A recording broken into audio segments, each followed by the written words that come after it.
ఆంధ్రప్రదేశ్లో BC reservation రాజకీయాలు ఒక రకంగా అది రాజకీయాలు కాదండి, కూట నీతి.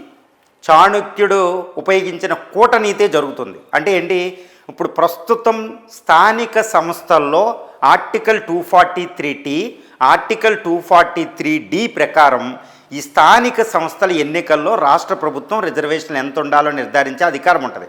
దాని ప్రకారం 34% రిజర్వేషన్ల పాటు బీసీలకు ఇస్తున్నట్టు చంద్రబాబు నాయుడు గారు ప్రకటించారు వచ్చే స్థానిక సంస్థల ఎన్నికల్లో. మరి ఇది సాధ్యమా? రాజ్యాంగ వ్యతిరేకం కదా. 34% రిజర్వేషన్లు ఇవ్వడం అనేది అసంభవాన్ని తెలుసు చంద్రబాబు నాయుడు గారికి. మరి ఎందుకు ఇస్తున్నారు అంటే, మరి రాజకీయంగానా అంటే జగన్ గారు ఇవ్వలేకపోయారు, నేను ఇస్తున్నాను, నేను బీసీలకి 34% బీసీ రాజ్యం ఎన్నికల్లో ప్రామిస్ చేసినట్టు నేను ఇస్తున్నానని 34% రిజర్వేషన్లో, రూరల్ ఏరియాలో 33.3% రిజర్వేషన్లో యొక్క అర్బన్ ఏరియాల్లో ప్రకటించడం జరిగింది. కానీ మరి ఇది ఇంప్లిమెంటేషన్ సాధ్యం అంటే అసంభవం అండి, ఇంపాసిబుల్. ఎందుకంటే సుప్రీంకోర్ట్ ఆఫ్ ఇండియా కేసెస్ ఉన్నాయి. Indira Sawhney versus Union of India 1992 case అనేది. దీని ప్రకారం రిజర్వేషన్లు అనేది తప్పనిసరిగా 50% లోపే ఉండాలి, 50% దాటకూడదు. 50% దాటితే అది రాజ్యాంగ విరుద్ధమని ప్రకటిస్తారా, అది అమలు కాదు.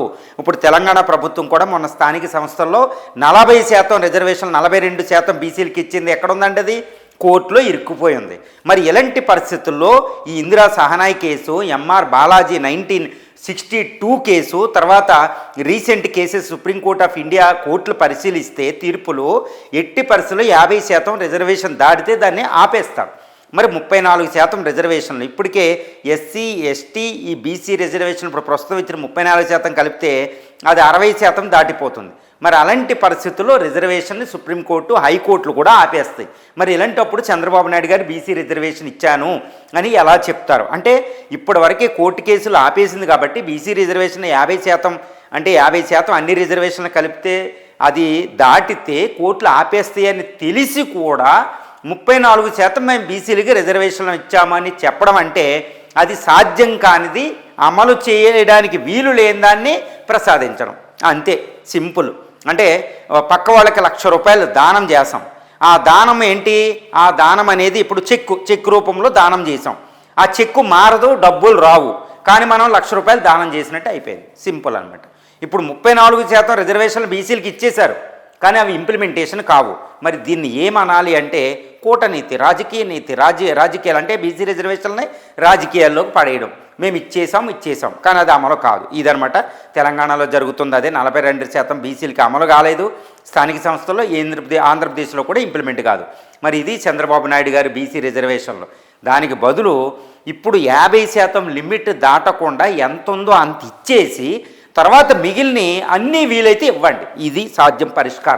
పరిష్కారం చెప్పకుండా నేను ఏది మాట్లాడను. పరిష్కారం ఏంటంటే ఇప్పుడు ఎస్సీ ఎస్టీ ఈ బీసీ రిజర్వేషన్లు అన్నీ కలిపి 50% దాటని విధంగా, అంటే ఎంత ప్రస్తుతం ఒక 25% వరకే బీసీ రిజర్వేషన్లు ఇచ్చుకోవచ్చు. అవి ఇచ్చేసి మిగిలిన కోర్టు కేసులు అన్నీ తేలిన తర్వాత మిగిలిన ఇస్తానని ప్రామిస్ చేయండి. ఇప్పుడు ఎంత ఇంప్లిమెంట్ చేయగలిగితే అంతే ఇంప్లిమెంట్ చేయండి. అది కాకుండా అది ఇంప్లిమెంట్ అవ్వంది పెట్టేసి స్థానిక సంస్థల ఎన్నికలు దాంతో లింకేసి స్థానిక సంస్థల ఎన్నికలు అయితే వెళ్ళిపోతాయి.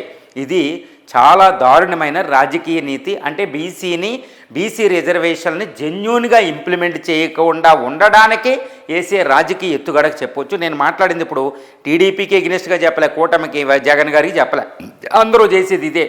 ఇది బీసీకి చిత్తశుద్ధితో రిజర్వేషన్లు ఇవ్వండి.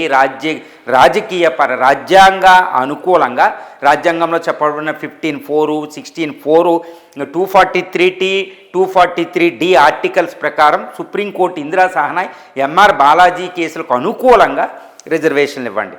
లేదా సెంట్రల్ గవర్నమెంట్ పెట్టి ఈ యొక్క షెడ్యూల్ 9లో పెట్టినా అది ఇంప్లిమెంట్ కాదు. ఫైనల్గా అది కూడా సుప్రీంకోర్టు కొట్టేస్తుంది. ఎందుకంటే 1973 తర్వాత ఏదైతే ఇందులో పెట్టారో వీటన్నిటి కట్ ఆఫ్ డేట్ తర్వాత ఈ షెడ్యూల్ 9లో పెట్టినవి కూడా కొట్టేస్తారు. కాబట్టి అది కూడా ఇంప్లిమెంట్ కాదు. కాబట్టి 50% లోపే రిజర్వేషన్లు పెట్టుకుని బీసీ రిజర్వేషన్లు ఇచ్చి తర్వాత అన్నీ వీలైతే ఇవ్వడం అనేది చిత్తశుద్ధితో పరిష్కారం. బీసీలకి బీసీ రాజకీయం బీసీలకి రాజ్యాధికారం ఇవ్వాలి అనే దానికి చిత్తశుద్ధితో చేసే పని అని చెప్పొచ్చు. మిగిలినవన్నీ ఏంటంటే రాజకీయాల కోసం, రాజకీయ చదరంగం కోసం బీసీ రిజర్వేషన్లు వాడుకోవడమే.